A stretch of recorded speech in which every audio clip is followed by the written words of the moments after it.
सबसे बड़ा ब्लंडर जो लोग करते हैं अटैचमेंट के वजह से, continuing in a toxic relationship.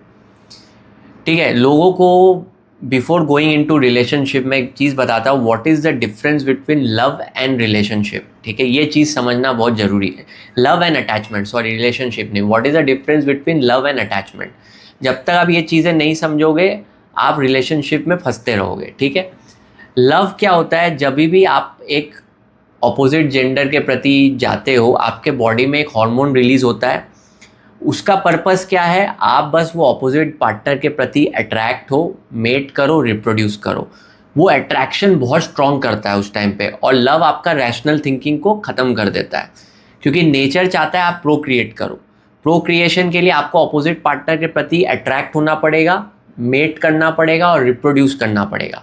तो वो अट्रैक्शन लव ट्रिगर करता है। लव आपके बॉडी में सोचो एक फ्लश ऑफ ड्रग्स रिलीज हो रहा है बिकॉज फ्रॉम नेचर, जो आपको ऑपोजिट पार्टनर के प्रति अट्रैक्ट कर रहा है। ठीक है, दिस इज लव। अब अटैचमेंट क्या होता है, सपोज आप love it starting point of a relationship है। आप किसी पार्टनर के संग आपको अच्छा लग रहा है, इसका मतलब आपके अंदर लव रिलीज हो, हार्मोन रिलीज हो रहा है। तो love is the starting point of relationship. ठीक है, पर लव परमानेंट नहीं रहता, लव ऐसे डिप हो जाता है। जितना आप उस पार्टनर के संग टाइम स्पेंड करोगे लव डिप हो जाएगा। अब आपको पार्टनर के प्रति उतना अट्रैक्शन नहीं नजर आएगा जो स्टार्टिंग में आता था। ठीक है, तो नॉवेल्टी के वजह से जो आ रहा था वो अब खत्म हो जाता है, तो वो लव डिप हो जाता है। अटैचमेंट क्या गेम प्ले करता है, अब उस पार्टनर के संग आपने 2-3 साल बिता दिए। ठीक है, अब आपको मैंने स्टार्टिंग में बताया था कि किसी के संग भी आप ज़्यादा टाइम स्पेंड करते हो तो आप अटैच हो रहे हो। ठीक है, आप एक सोचो फेविक्विक है जो आपके संग जुड़ते जा रहा है रोज। तो आपने किसी पार्टनर के संग 3 साल टाइम स्पेंड कर दिया, अब वो पार्टनर आपके पार्ट ऑफ लाइफ बन गया। शुरू में अट्रैक्शन के वजह से आप चले गए, पहला 1 साल अट्रैक्शन था, तो 1 साल में वो अटैचमेंट का वायरस आपके अंदर जाने लगा। 1-2 साल आपने और टान लिया, चीज़ों को सोचा कि चलो ठीक हो जाएगा, बेटर हो जाएगा। आपने 1-2 साल और टान लिया, आप और अटैच हो गए।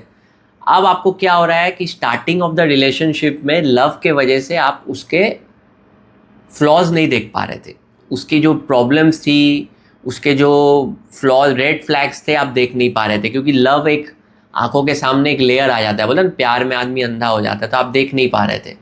अब वो लव का लेयर हट गया, अब आपको रेड फ्लैग्स दिख रहे हैं कि उसमें ये प्रॉब्लम है, लेकिन आप उसको छोड़ नहीं पा रहे क्योंकि आप अटैच हो चुके हो।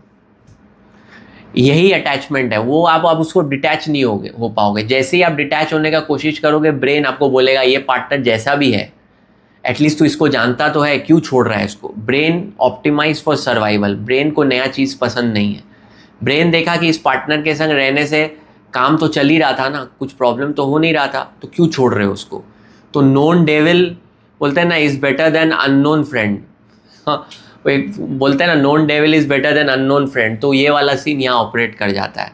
अब आप उस पार्टनर को छोड़ नहीं पाते, अब आप वो टॉक्सिक रिलेशनशिप में चले जा रहे हो क्योंकि आप अटैच हो गए। प्लस सोशल प्रेशर तो है ही सोसाइटी में। मैरिज भी क्या है, मैरिज में लोग आप बोलते हैं ना मैरिज पहले इतनी लंबा कैसे टिक जाती है, उसमें भी अटैचमेंट का बहुत बड़ा रोल होता है। स्टार्टिंग के 1-2 साल आप जब रहते हो, आपके अंदर वो अट्रैक्शन है, लव है, जो भी आप उसके वजह से घुसते हो मैरिज में। उसके बाद आप स्लोली अटैच होने लगते हो। उसके बाद आपको पार्टनर कचरा भी लगे, आप देखोगे बहुत लोग अपने हस्बैंड को गाली देते हैं, वाइफ को गाली देते हैं, फिर भी रहते हैं, छोड़ते नहीं हैं, क्योंकि वो छोड़ ही नहीं पाएंगे, क्योंकि उनसे वो अटैच हो चुके हैं। वो जैसी भी है, एटलीस्ट रात को जा रही है, उसका कंफर्ट है कि भाई इसको मैं जानता हूँ, मैं अननोन के पास नहीं जाऊँगा। तो staying in a toxic relationship because of attachment, ये एक बहुत बड़ा फ्लॉ आता है हमारे में, जो हम करते रहते हैं और बहुत लोग स्टक हो जाते हैं इसमें। लाइफ लॉन्ग एक टॉक्सिक पार्टनर के संग स्टक हो जाते हैं, उनको छोड़ नहीं पाते, या फिर वो पार्टनर छोड़ के चली जाती है, ये उनके बोलते हैं ना मेमोरीज में रोते रहते हैं, उनका जीवन निकल जाता है क्योंकि वो अटैचमेंट को समझ नहीं पाते। तो आइडियली सपोज आपको अटैचमेंट को कैसे तोड़ना मैं आगे बताऊंगा, पर मोस्टली आप समझो कि जितना टाइम अटैचमेंट में लगा है उतना टाइम डिटैच होने में लगेगा। आपको ऐसे मान के चलना पड़ेगा, जल्दी से आप डिटैच हो। अगर आपको ये वीडियो को पूरा देखना है तो लिंक डिस्क्रिप्शन में है, और बाकी अगर ऐसे वीडियोस देखने हैं तो मेरे मेन चैनल को सब्सक्राइब कर लीजिए, उसका लिंक भी आपको डिस्क्रिप्शन में मिलेगा। होपफुली आपको मज़ा आया। Thanks for watching.